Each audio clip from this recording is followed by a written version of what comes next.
శ్రీమాత్రే నమః. సౌందర్యలహరిలోని 4వ శ్లోకం.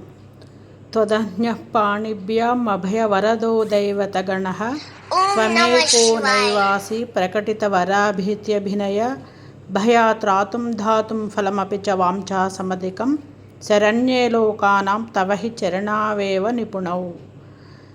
శ్రీ జగద్గురు శంకర భగవత్పాదుల వారి ఈ శ్లోకంలో సాక్షాత్తు లలితా త్రిపుర సుందరి యొక్క రూపాన్ని మనకి ఈ శ్లోకంలో మనకి దర్శింపచేస్తున్నారు. అమ్మవారు వరద అభయముద్రలు కలిగి ఉండలేదుట. ఎందుకని అంటే మిగిలిన దేవతలందరూ వరద అభయముద్రలు కలిగి ఉన్నారట. కానీ అమ్మవారు నువ్వు కలిగి ఉండలేదమ్మా, ఎందుకంటే కేవలము నీ పాద ధ్యానం చేయటంతోనే భక్తుడికి కావలసినవన్నీ మీది మిక్కులుగా ఫలితాలను నువ్వు సమర్థవంతంగా కలిగిచ్చేస్తావు. నీ పాదాలే కరిగిస్తాయి. నీ చరణ ధ్యానంతోనే వరదానము అభయదానము రెండింటిని ఇచ్చేస్తావు. అలాంటి తల్లివి కాబట్టే నువ్వు వరద అభయముద్రలు ధరించలేదు.